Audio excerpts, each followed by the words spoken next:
You've lived your whole life asleep in your own story. It's time to wake up. Because what if every choice, every pain, every miracle was already written inside you? There's a silent intelligence guiding you beneath awareness. It moves in the depths, shaping your desires, your fears, your choices, and even the people who cross your path. You think you're deciding, you think you're choosing, but in truth something deeper is already at work.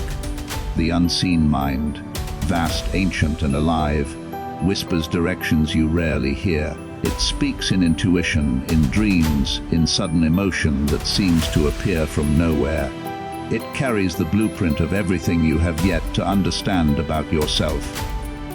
And until you uncover it, you remain a passenger to its will, living patterns you did not consciously design. The unconscious is not chaos, it is order in disguise. It is the architect behind every coincidence, the silent partner in every victory and every defeat. It remembers what the conscious mind forgets. It knows what you fear to know. It holds within it the fragments of your past, not just from this life, but from generations before you. The behaviors you cannot explain, the attractions that feel magnetic, the irrational fears that rise without cause, they all trace back to that hidden realm where memory and instinct fuse. It is the underworld of the psyche, and it governs far more than you think. When you dream, it reveals itself in symbols. When you feel, it reveals itself in impulses. When you resist, it reveals itself in pain. The unconscious does not speak in language, it speaks in imagery, rhythm, and emotion. Every dream you forget, every coincidence you dismiss, every emotional trigger that unsettles you, all of these are letters from that unseen intelligence, messages coded in experience. You don't have to seek it in the sky or in sacred books. It is already within you, writing your story from behind the curtain of awareness. Most people live as if consciousness is the whole of life, as if thought and logic are supreme. They rely on the narrow beam of attention, never realizing that what they can see is only the surface of a deep ocean. Beneath that surface, the unconscious moves like unseen tides, carrying forgotten truths, guiding events, aligning circumstances that match the state of your inner world.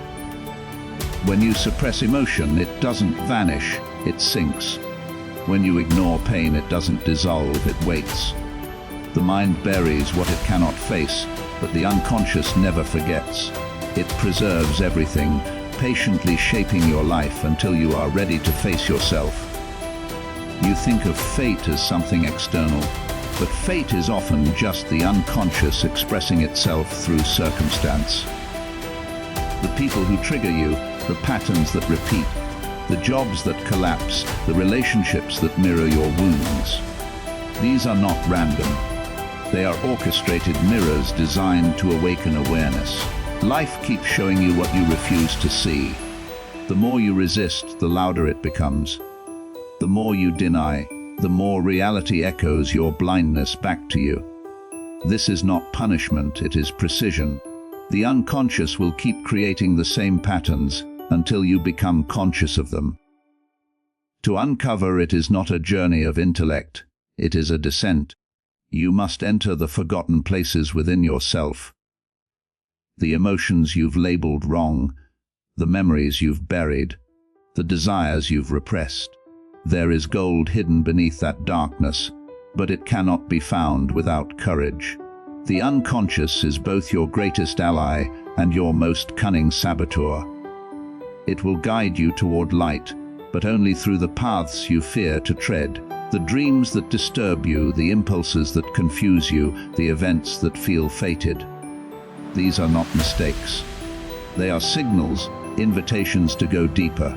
Every time you say, "I don't know why I did that," the unconscious smiles, it knows. It has been guiding you toward revelation, toward integration. You do not control it, you collaborate with it. The more you fight it, the stronger it becomes. The more you listen, the clearer it grows. Awareness is not about conquering the unconscious. It's about entering dialogue with it. You begin to recognize the patterns, to interpret the symbols, to decode the dreams. Slowly, the inner fog clears. The energies that once ruled you from the shadows begin to serve you in the light. There is a moment in life when you realize that everything you've avoided has shaped you more than everything you've pursued. The fears you refuse to name have dictated your path. The desires you denied have chosen your companions. The pain you buried has written your destiny. You wake up one day and realize you've been living someone else's script, not written by society, not by family, but by the unexamined parts of your own psyche. To change your life, you must rewrite that script from within. But you can't rewrite what you can't see. That's why awareness is liberation. Not because it gives you control, but because it gives you vision. The unconscious doesn't hide to torment you. It hides to protect you until you are strong enough to see. Each layer of awareness you uncover expands the horizon of your being. You start recognizing the subtle intelligence behind what once seemed chaotic. The heartbreaks that once felt meaningless reveal their teaching. The detours that frustrated you show their purpose. The people you called enemies become reflections of your own divided self. Slowly, you see the beauty in what once felt unbearable. The hidden map begins to unfold.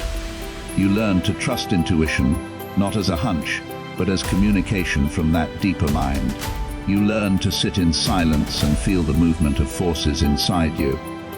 You begin to understand that life is not linear. It is symbolic. Every event is a metaphor, every encounter a mirror, every pain a portal. The unconscious is the artist painting with your experiences, shaping you into who you are meant to become. But it will only reveal its masterpiece when you stop resisting and start observing. As you descend into this awareness, you realize that the self you thought you were, the one built from memories, beliefs, and identity, is only the surface expression of a much larger consciousness. Beneath it lies the real designer, the original mind that remembers everything you've forgotten. It has been guiding you not toward comfort, but toward wholeness. It does not care about what you want, it cares about what you need to evolve. That's why its lessons often come wrapped in contradiction. Joy followed by pain, success shadowed by emptiness, love that exposes your deepest wounds. If you can endure that paradox, you begin to move with life instead of against it. You stop fearing the unknown because you recognize it as the voice of your own depth. You stop seeking control because you understand that what truly guides you has been within you all along.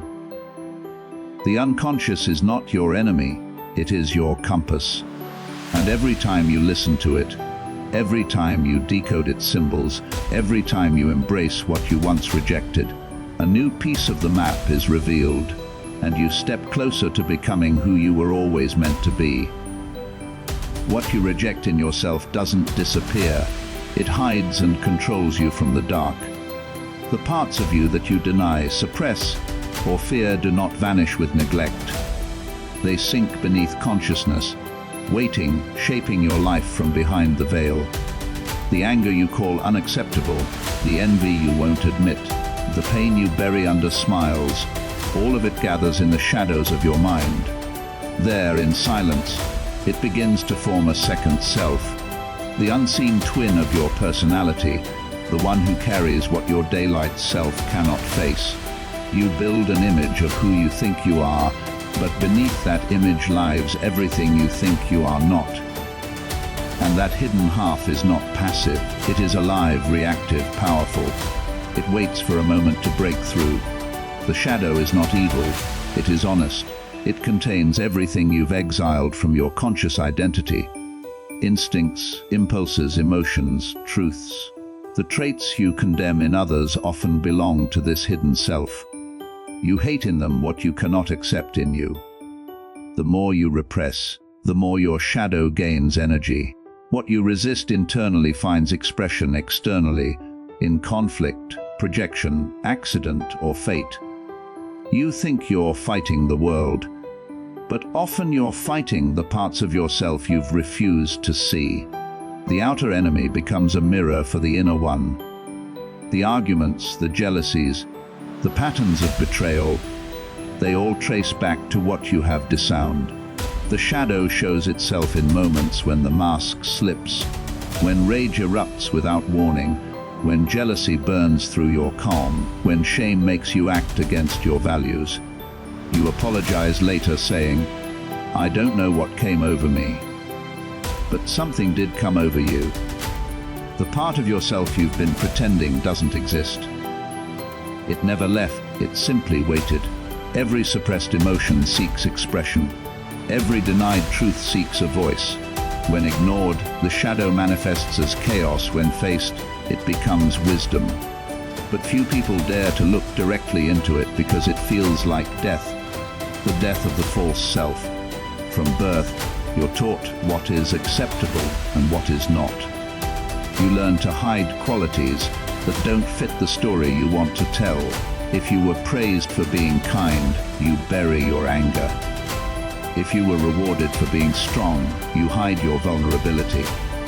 If you were told to be humble, you deny your power. Bit by bit, you carve away pieces of your wholeness to earn belonging. The fragments you cut away fall into the dark, and you start believing that only what remains in the light is you. But life doesn't forget those lost parts. They find ways to return. Through the people who irritate you, the dreams that disturb you, the fears that repeat endlessly. The shadow is a gatekeeper because it guards the entrance to transformation. The qualities you most fear to acknowledge hold the energy you need to evolve. Behind every weakness lies a hidden strength, behind every vice a repressed virtue. Anger hides passion, fear hides sensitivity, pride hides wounded worth.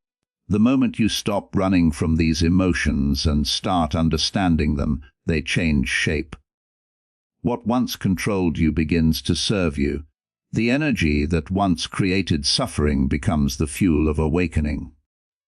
But first, you must be willing to meet what you've been avoiding. Facing the shadow is not an act of judgment. It is an act of love. You don't conquer it by condemnation. You redeem it through understanding. When you look into your darkness with awareness instead of fear, you find something sacred. You begin to realize that your shadow is not a monster. It is a guardian holding the fragments of your lost soul. It hides what you could not yet love. The reason it controls you is because it carries what you have not yet claimed. To reject it is to reject your own power. To integrate it is to become whole. Every encounter with your shadow feels like a confrontation with the unknown. It comes in dreams where you are chased, in memories that haunt you, in relationships that test your patience. It comes disguised as the people you dislike most. Those who trigger you, who expose your insecurities, who make you feel small. You call them toxic, but often they are mirrors. They carry the qualities you have repressed, and they show you what you need to reclaim. The world outside constantly reflects the world within, and your shadow writes much of that reflection. Until you face it, you remain at its mercy. The unconscious uses projection as its language. What you cannot see in yourself, you will see in others. You will idolize what you've repressed as potential. You will despise what you've repressed as shame. Every judgment you cast reveals a hidden truth about you. When you hate someone's arrogance, perhaps it mirrors your own suppressed confidence. When you envy someone's freedom, perhaps it reveals your own imprisoned desire. The shadow makes sure that nothing stays hidden forever. Life becomes the theater of your unconscious. Each person who enters your story plays a role assigned by the parts of yourself you have not yet met. The longer you deny the shadow, the more distorted your life becomes. Suppressed anger becomes chronic fatigue. Unexpressed sadness becomes apathy. Denied desires become addictions. The psyche will find a way to express what the conscious mind ignores. Illness, obsession, anxiety. These are signals, not punishments. They are the language of the shadow crying for attention. When you finally stop running and listen, you begin to understand the intelligence behind the suffering. The darkness was never against you. It was trying to lead you back to balance. To work with the shadow is to enter sacred territory. It demands honesty that burns away pretense. It demands courage to sit with feelings that make you uncomfortable. But as you begin to face the parts you've feared, something miraculous happens. You reclaim lost energy. You feel more alive, more authentic, more whole. The duality that once split you into good and bad dissolves, and you see that light and darkness are not enemies, but partners in growth. The shadow teaches humility because it reminds you that you are not as pure or as sinful as you think. You are vast, complex, complete. Each step toward integration transforms not only your inner world, but your outer reality. You stop attracting the same destructive relationships because you've made peace with what they mirrored. You stop repeating old mistakes because you've embraced the lessons they carried.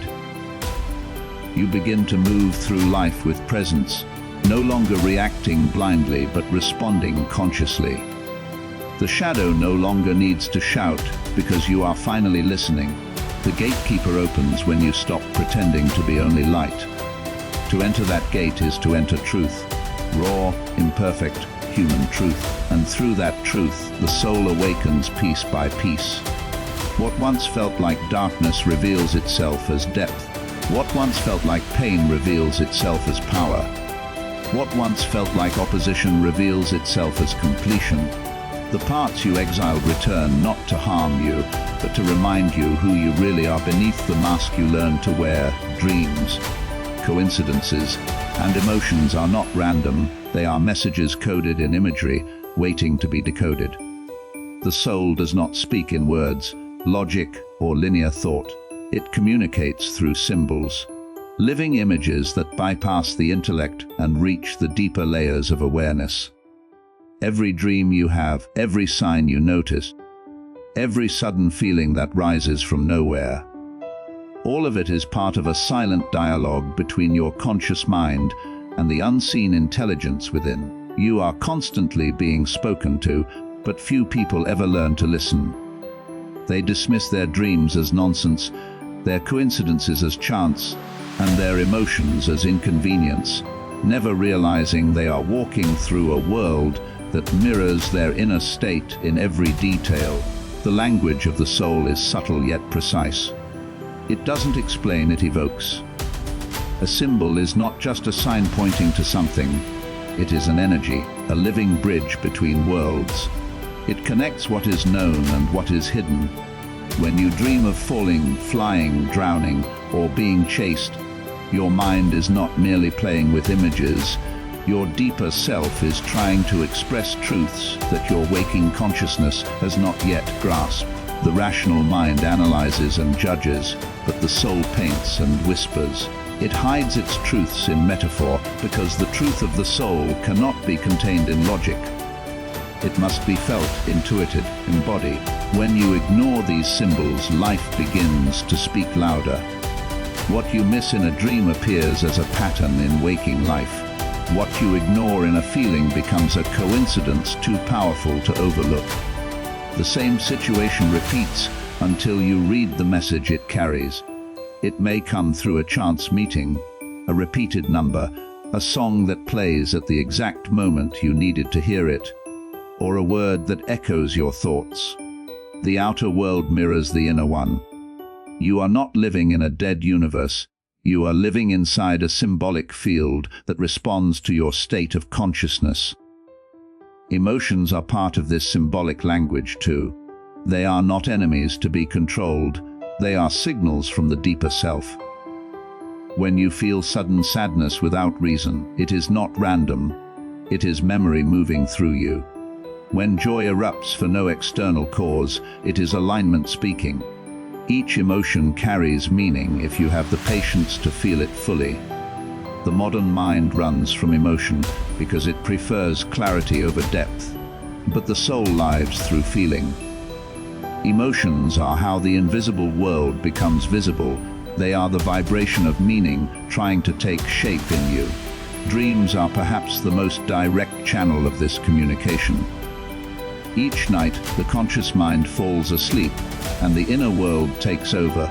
In that landscape, logic dissolves, and the truth of the psyche takes form. The people in your dreams are not always people. They are aspects of yourself. The places you visit are not locations. They are states of being. When you run from something in a dream, you're running from an emotion in waking life. When you soar, you are tasting freedom your conscious self has not yet claimed. To understand dreams is not to interpret them with a dictionary of meanings, but to feel their essence. Ask what the image evokes, what emotion it stirs, what story it tells about your current struggle or desire. Symbols evolve as you do. A snake can mean fear in one stage and transformation in another. A river can mean danger one year and purification the next. The same image will speak differently as you grow, because the soul adjusts its language to your level of understanding. This is why no dream or sign can be universally defined. Its meaning is alive, intimate, unique to the dreamer. The same symbol that terrifies one person can enlighten another, because both are seeing their own reflection in it. The world of symbols is not a code to be cracked, but a relationship to be cultivated. Coincidences, what many call synchronicities, are another form of this dialogue. They are moments when the outer and inner worlds align, revealing that the boundary between them is thinner than you believe. You think, and then the world responds. You feel, and the universe echoes back. These moments are not accidents. They are proof of the underlying order that connects all things. When you are in alignment, symbols multiply. The right people appear, the right words are spoken, the right doors open. The more conscious you become, the more symbolic your world becomes, because you start to see that meaning is not created by you but through you. To live symbolically is to walk through life awake. It means seeing beyond surface events into the deeper pattern shaping them. When a challenge arrives, you ask not, why me, but what is this showing me? When you lose something, you ask, what must I release? When you fall in love, you ask, what part of me is being mirrored? This shift turns ordinary life into sacred dialogue. Every event becomes a message, every feeling a signpost, every coincidence a conversation with the unseen. The world becomes alive again, not mechanical, not meaningless, but drenched with purpose. The difficulty is that the rational mind resists symbolism. It wants control, clarity, certainty. But symbols demand surrender. They are not solved, they are revealed. You can't dissect a symbol without killing its spirit. You must let it move through you. Let it shape your perception. Let it change you. Understanding the language of the soul is not an intellectual exercise. It is a way of living. It asks for intuition, for patience, for willingness to listen to silence. The more you practice, the more fluent you become. You start noticing connections that others overlook. The repeating colors, numbers, phrases, dreams that seem unrelated but form a pattern only you can recognize. This is the soul's handwriting across the pages of your life. You are both the reader and the writer of this symbolic book. The deeper self sends messages, and your awareness interprets them. The more honestly you listen, the clearer they become. The less you listen, the louder life speaks. Eventually, you realize that everything around you, the weather, the words, the strangers, the sounds, is a living mirror of your internal state. The soul uses the external world as a stage upon which it projects its symbols, hoping the conscious mind will finally awaken and see the pattern behind the play. Each symbol you decode frees a piece of your awareness. Each dream you understand reconnects you to a forgotten truth. Each emotion you honor translates an unspoken message from the depths. Slowly, your inner and outer worlds begin to synchronize. Life stops feeling accidental and starts feeling orchestrated. You recognize that you are not wandering aimlessly through random events. You are walking through a landscape designed by your own soul, filled with clues, mirrors, and meanings that guide you toward wholeness, waiting patiently for you to learn how to read them. You play many roles to survive, but the moment comes when your deeper self demands truth over performance. From the moment you enter the world, you begin to build identities, layers of self shaped by family, society, culture, and fear. You learn what earns approval and what invites rejection. You adapt, mold, perform. You become the version of yourself that fits the stage you are placed upon. You wear a mask not out of deceit, but out of necessity. The child learns to smile even when confused, to be polite when angry, to be strong when breaking. The mask becomes protection, a shield between your tenderness and the unpredictable world. Over time, you forget it's there. You start mistaking the mask for your face. The mask has purpose. It allows you to function in a world that demands conformity. It helps you communicate, belong, survive. Society rewards masks. It calls them professionalism, maturity, responsibility. Behind the smiles and curated identities, everyone is playing a part. The problem is not the mask itself. The problem begins when you believe it's all you are. When you invest your sense of worth in the role, you start losing touch with the being who plays it. You measure yourself by applause and acceptance, and you forget the silence within that once guided you before you learned how to pretend. Every mask begins as protection and ends as imprisonment. The persona you built to survive your childhood becomes the very barrier that prevents your evolution. You start to feel disconnected, restless, hollow. You do everything right, achieve, impress, perform, yet something inside remains untouched, unseen. That emptiness is not failure. It's the voice of the real self calling from beneath the disguise. It whispers through exhaustion, through disillusionment, through the quiet sense that something essential is missing. The world may see your mask and call it success, but your soul measures life by authenticity, not approval. The roles you play are many: parent, partner, leader, friend, believer, hero, victim. Each one has its own language, its own expectations, its own rewards. You shift between them, sometimes smoothly, sometimes painfully, always hoping one will finally feel like home. But none do for long, because your essence was never meant to be confined to one identity. You are a shifting spectrum of light, not the costume you wear. The deeper self watches from behind the performance, waiting for the moment you grow tired of pretending. The moment when comfort becomes suffocation, when image can no longer hold truth. The mask cracks through moments of intensity. Heartbreak, loss, love, silence. When life shakes you to your core, the persona falters. The rehearsed lines fail, the practiced composure collapses, and for a brief second, the real you shines through, raw, unfiltered, trembling but alive. That glimpse terrifies and liberates you at once.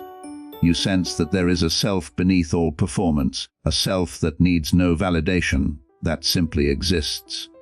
It's the one who feels deeply, who doesn't care about image, who remembers what joy feels like before it was conditioned by approval. The journey toward truth is not about destroying the mask, but about seeing through it. The mask is a bridge, not a prison, if you know it's temporary. You need it to navigate the external world, but you must not let it define your internal one. Awareness is the key. When you begin to notice which parts of your behavior are authentic and which are adaptive, you start reclaiming power. You see when you laugh to please, when you agree to belong, when you hide to stay safe. This observation doesn't shame you, it frees you. To see the performance is to wake from it. The deeper self doesn't demand that you reject society. It asks that you stop rejecting yourself. It asks that you honor what feels real, even when it contradicts what looks acceptable. Truth feels alive. It vibrates differently than pretense. When you speak from truth, your voice carries a resonance that no performance can imitate. But to reach that voice, you must be willing to face the silence beneath the noise. The silence where you meet the one who watches. That is where the authentic self waits, patient and eternal. The mask can't sustain itself forever because life has a way of exposing falseness.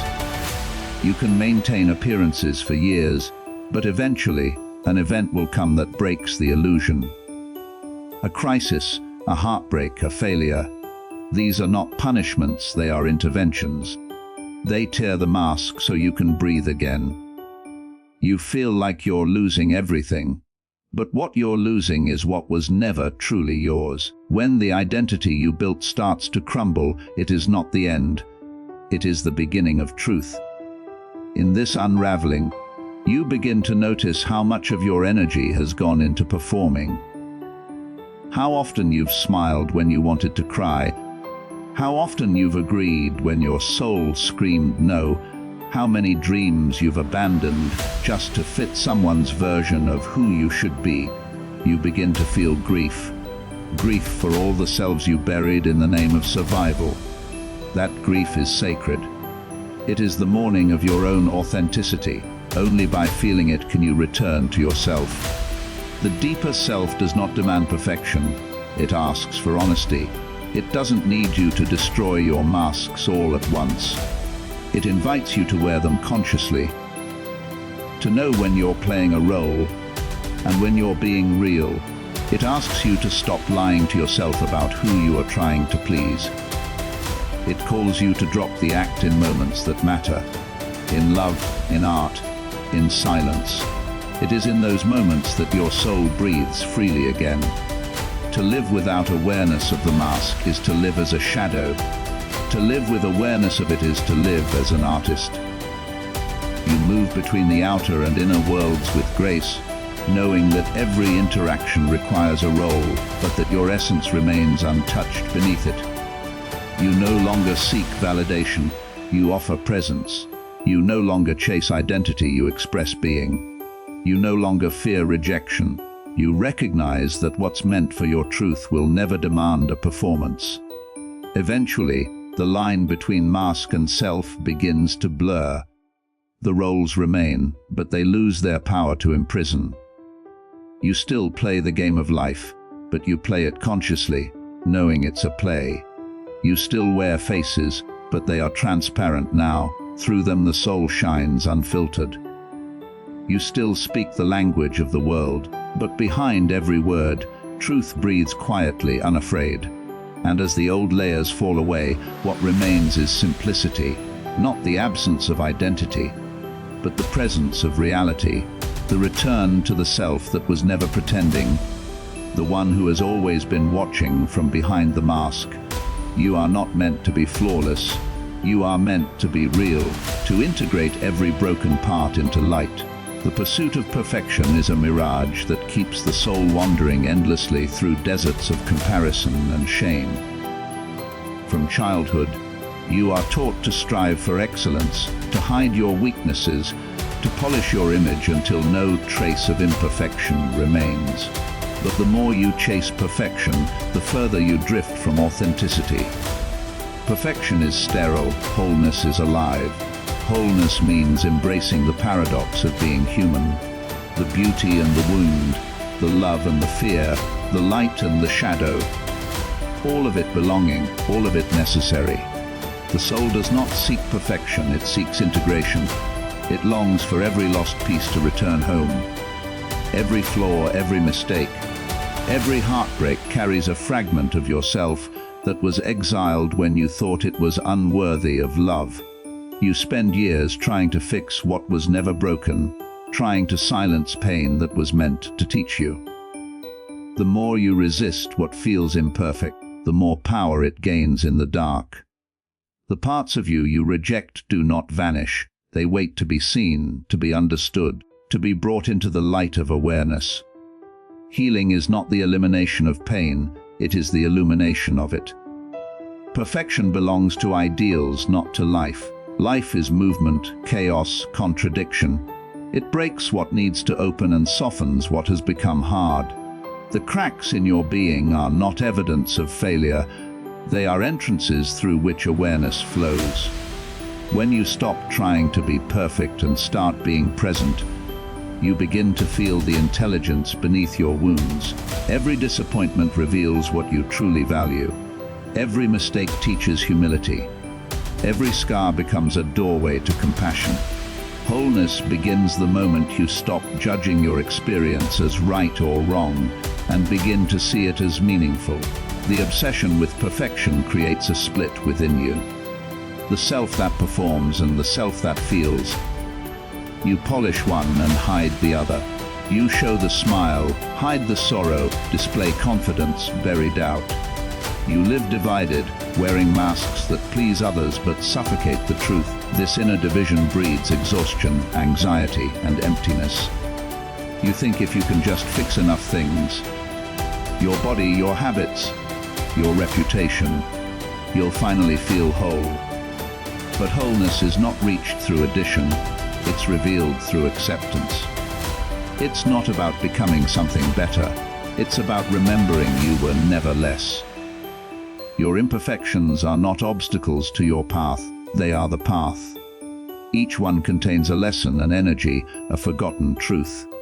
The impatience you condemn may hold your passion. The fear you despise may guard your sensitivity.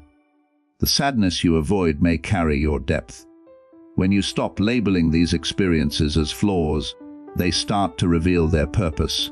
Integration means holding contradiction, to be strong and soft, grounded and uncertain, broken and growing, all at once. The soul is vast enough to contain it all. Only the ego demands simplicity, the soul thrives in paradox. The modern world worships perfection, flawless skin, perfect careers, curated happiness. You are told that to be worthy, you must never falter, never doubt, never fail. But beneath this illusion lies suffering. People lose themselves in the pursuit of an image, cutting away the parts that make them real. In trying to be ideal, they forget to be human. Wholeness requires rebellion, the courage to stop performing and start existing.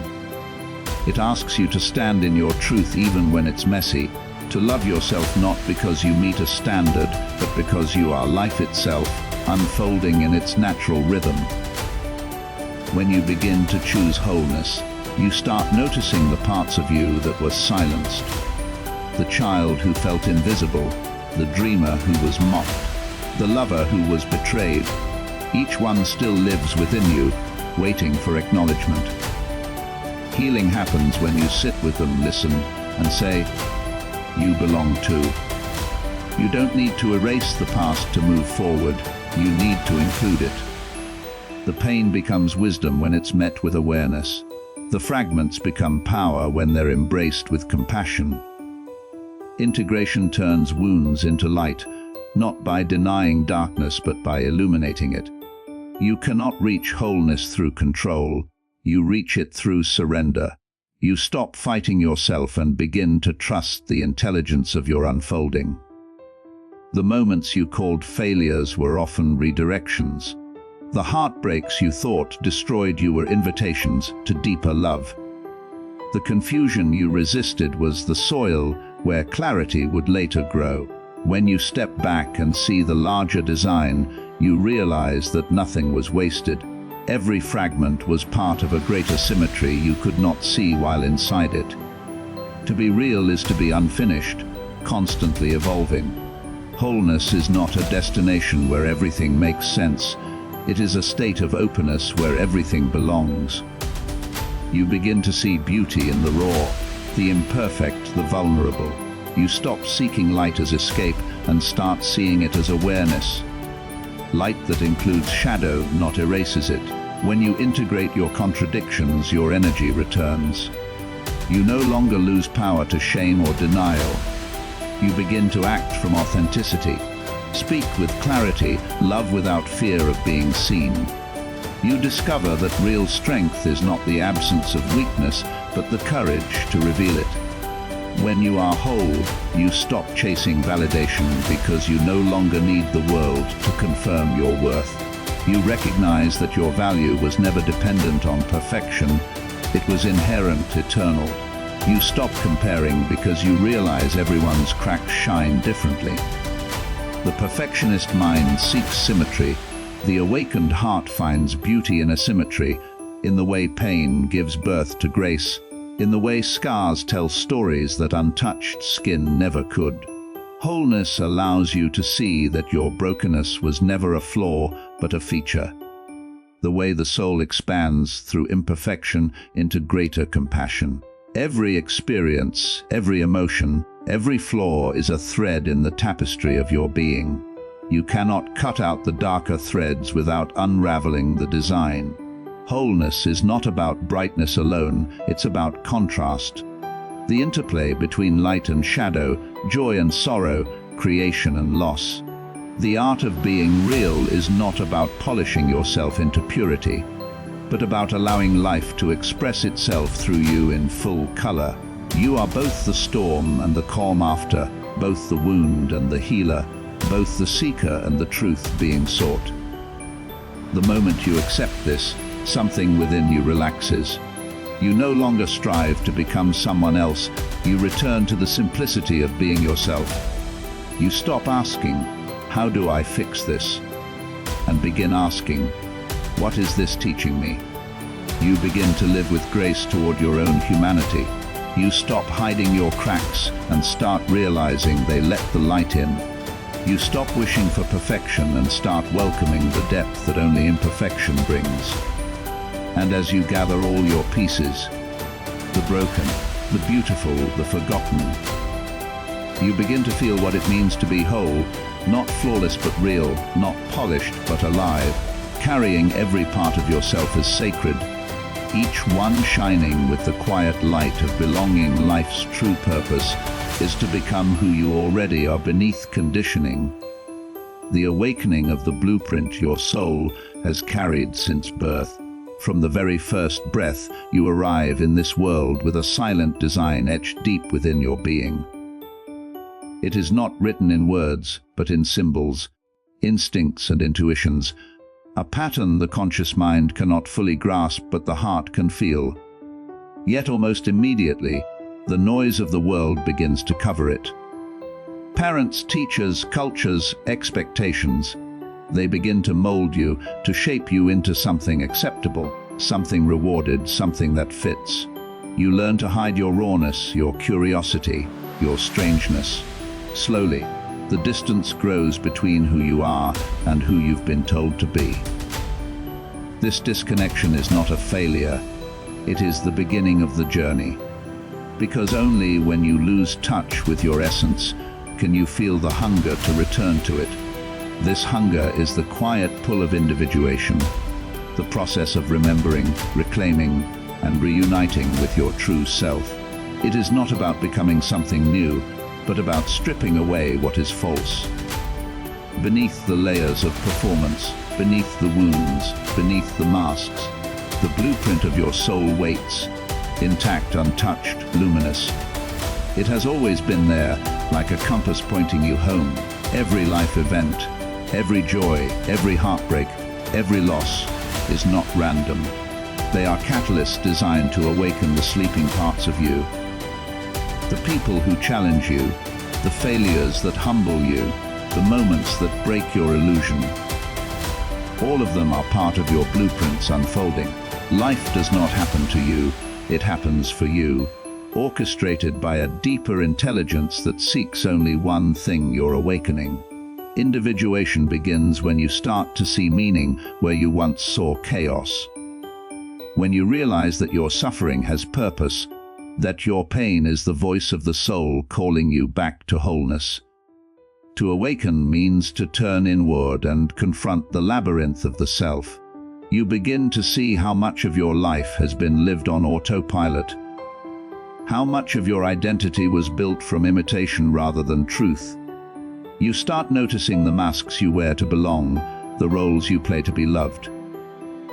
You see how fear has dictated your choices, how the need for approval has silenced your authenticity. This seeing is painful, but it is the threshold of transformation, because awareness breaks the spell.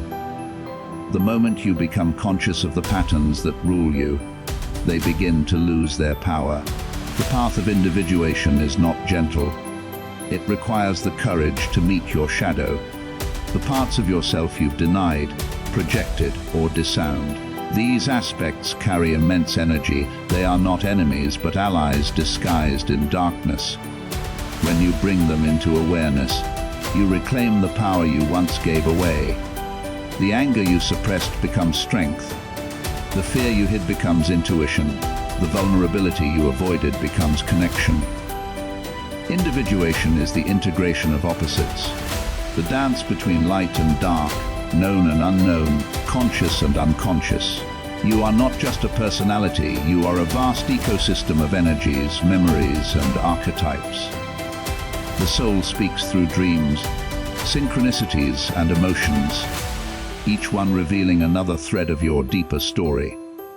The outer world mirrors your inner state, and every encounter becomes symbolic. The teacher, the betrayer, the lover, the loss. They are all mirrors reflecting aspects of yourself. When you stop blaming the external and begin interpreting it as communication from within, you shift from victimhood to awareness. The world ceases to be random and becomes a living text written by your own soul. To awaken is to take responsibility for your reality, not in the moral sense of blame or guilt, but in the spiritual sense of authorship. You begin to see that you are both the dreamer and the dream. You are not merely reacting to life. You are co-creating it through your beliefs, your emotions, your unhealed stories. Every unresolved conflict within you manifests as tension outside of you. The moment you bring that conflict into consciousness, outer circumstances begin to change. This is not magic, it is alignment. When your inner and outer worlds harmonize, you begin to live from the center rather than the surface. The process of individuation demands solitude. There comes a time when the noise of the world must fade so you can hear your own voice again. In the silence, you will meet parts of yourself you forgot existed. The child who once dreamed fearlessly, the artist who longed to create, the mystic who felt connected to everything. These inner figures hold the keys to your vitality. Reconnecting with them restores your sense of purpose, but this journey is not linear. Some days you will feel awakened, and others you will fall back into the sleep of old patterns. That too is part of the process. Growth moves in spirals, not straight lines. Awakening is not about enlightenment as escape, it is about embodiment. It's not about floating above life's challenges, but living them more consciously. You begin to see that every mundane act, a conversation, a mistake, a breath, is sacred when done with awareness. The soul's blueprint is not found in lofty ideals, it is revealed through the ordinary, through how you love, how you forgive, how you respond to what life gives you. Individuation turns daily existence into spiritual practice. As you awaken, you stop seeking validation from outside and begin to draw strength from within. You stop needing life to be perfect and start recognizing it as perfect in its imperfection. The search for external meaning dissolves because meaning arises naturally from presence. The need to compare fades because you realize no two blueprints are alike. Each soul has its own rhythm, its own curriculum, its own timing. You stop rushing because you trust that what is meant for you cannot miss you. The anxiety of not being enough fades as you remember you were always whole, only hidden. Individuation transforms suffering into wisdom, chaos into creativity, loneliness into connection. It does not remove the challenges of life, but reveals their sacred geometry. You begin to see that your life was never a series of random events, but a masterpiece unfolding according to divine order. Every detour, every fall, every heartbreak was part of the architecture of awakening. And still, awakening is not an end point. It is a continual becoming. The blueprint does not reveal itself all at once, but layer by layer, as you are ready to live it. It asks for honesty, patience, and surrender, to let go of who you think you should be and allow who you truly are to emerge. It asks you to trust the unknown, to walk without maps, guided by intuition rather than approval. It asks you to live with your heart open, even when it hurts, even when it breaks, because only then can the light of consciousness flow through you. The soul's hidden blueprint has been whispering all along. In your longings, your restlessness, your dreams, it was never lost, only forgotten beneath noise and fear. To awaken is to remember is to return, and in that return you do not become someone new. You simply become yourself, fully, fiercely, beautifully awake.